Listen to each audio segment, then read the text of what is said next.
The red light district in the western German city of Frankfurt. This is the beat of police investigator Markus Steiner. Together with his colleague, he patrols these streets and brothels week in, week out. But his presence isn't always welcome. They want to earn money here, a lot of money, and they want to do so unhindered. Frequent and intensive police patrols are bad for business.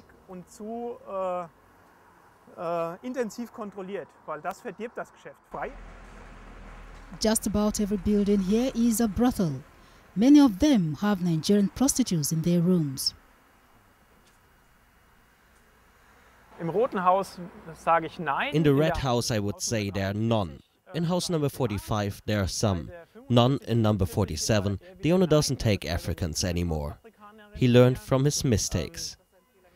In Crazy Sexy, the largest brothel here, there are definitely some Nigerians. And in house number 55 you can find some too. Many of the women in Crazy Sexy are African, but none wants to be filmed. It's in rooms like this that they wait for their customers and their money. But police investigator Markus Steiner says it's the so-called madams, the female pimps, and not the prostitutes who benefit most. We found out the prostitutes weren't allowed to keep any money.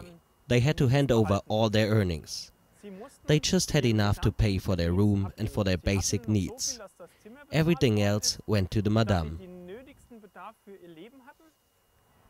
Alles andere, was verdient worden ist, ist an die Madame geflossen. They work on a sort of production line. They receive a call at 10 in the morning and are told to come to work. Then they work through the day and night until 3:30. And they have to take every client. They are under total control.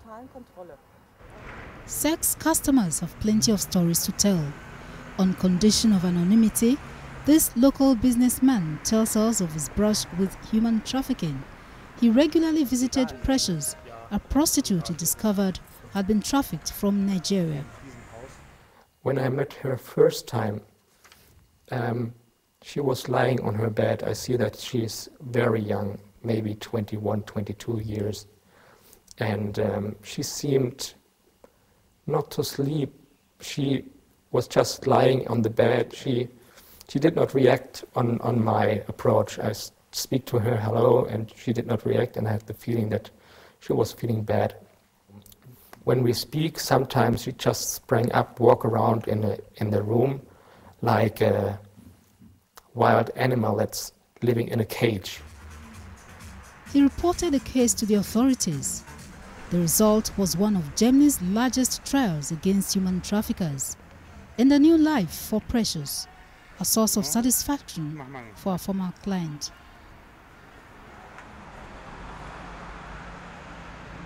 When they showed me the picture of many different women and said, okay, that's her. I see the picture, and on this picture she smiled, and I see, oh yeah, that's her. And I see what I already felt when I see her in the room, that she's a strong personality and a strong character. And I'm sure that she's doing her future. And they told me that they give to her a new identity, a new passport. And I think she will have a good future. Police investigator Steiner says Nigerian traffickers have now begun to avoid Frankfurt. They assess the risk. What's the risk of being uncovered in each city? And in Frankfurt, the risk is higher than in other cities. And why should I risk it when I can earn the same money in a different city?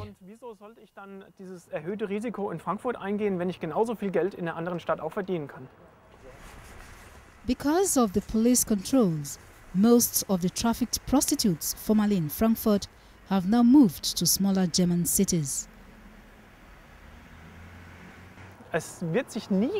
Prostitution can never be eliminated. It's always existed, it'll always exist, and there will always be forced prostitution and exploitation of women too.